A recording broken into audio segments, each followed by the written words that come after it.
Welcome everyone.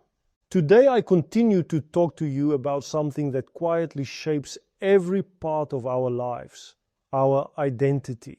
Not the identity we pretend to have, not the identity others place on us, but the convictions deep inside us that determine how we think, react, love, struggle, and live.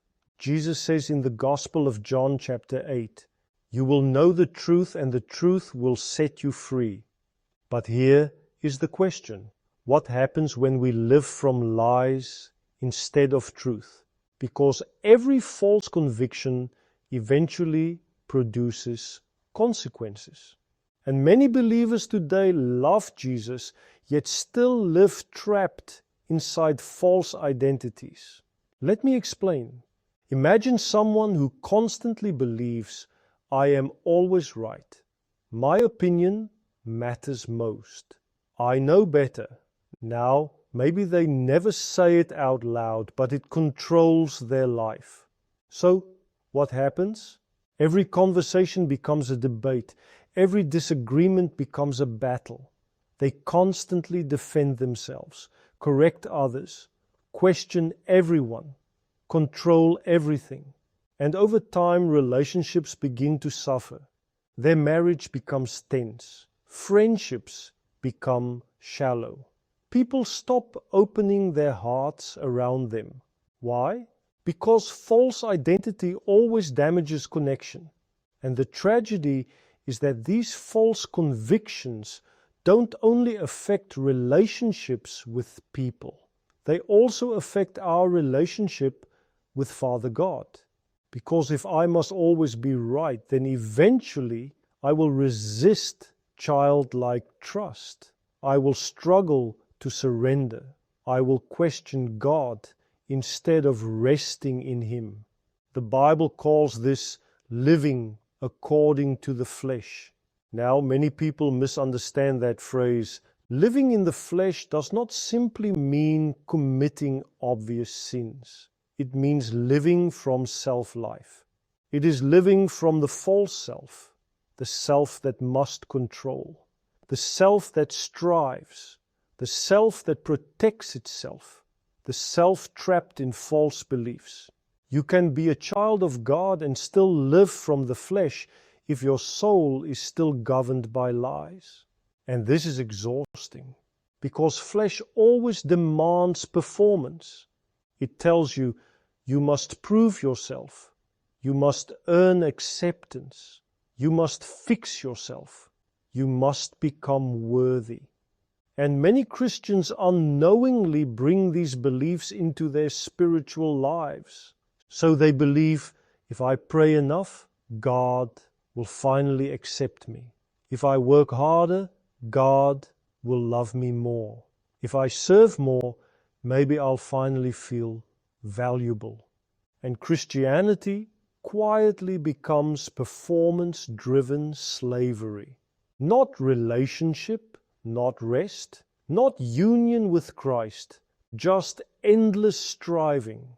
And eventually the soul becomes tired. Romans 8 says, "The mind governed by the flesh leads to death." Now, Paul is not speaking here about losing salvation. He is speaking about the misery of the soul, because false identity produces inner death, not physical death, but inward heaviness. Joy disappears, peace disappears, freedom disappears, and the symptoms begin to show themselves. Bitterness, fear, depression, anger, frustration, shame, guilt, arrogance, unforgiveness. These are often not merely behavior problems. They are identity problems. The soul becomes burdened by lies. And here is the frightening thing. Eventually, those lies become so deeply rooted that they overpower our thoughts. We become trapped in mental strongholds, patterns, cycles, false narratives. And then people wonder, why can't I change? because behavior modification can never heal false identity. Only truth can. Jesus did not come merely to improve your behavior. He came to liberate your identity.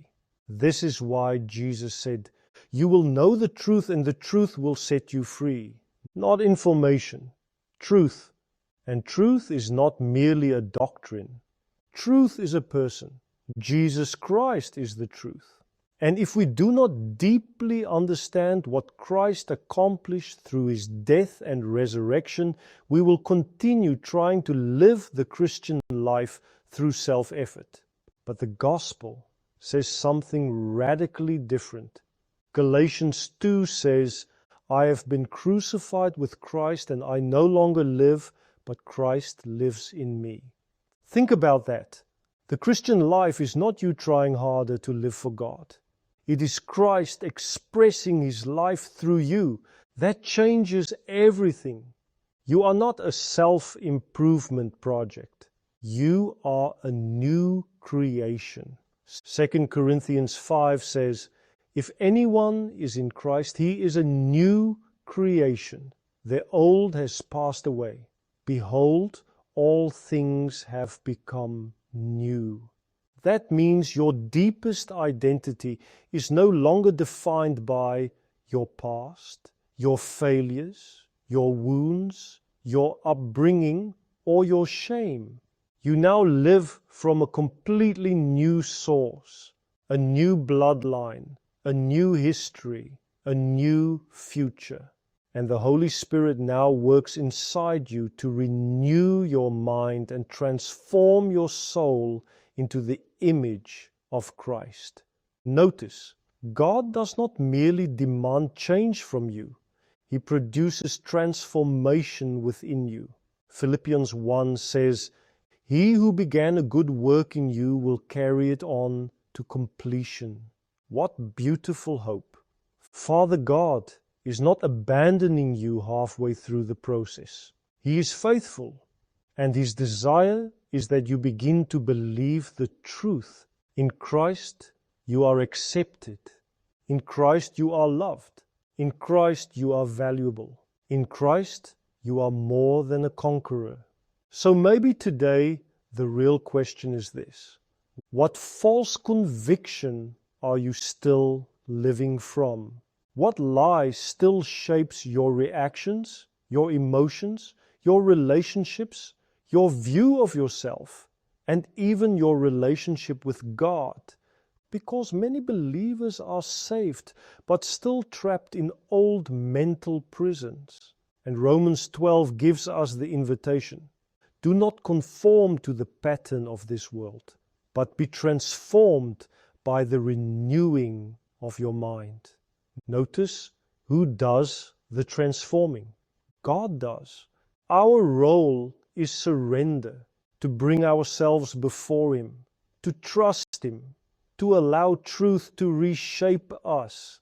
And as he renews our minds, our lives slowly begin to reflect Jesus. We begin to love differently, respond differently, speak differently, serve differently. Not because we are forcing ourselves to become better people, but because Christ is living his life through us. And that, dear friends, is freedom. Thanks for listening.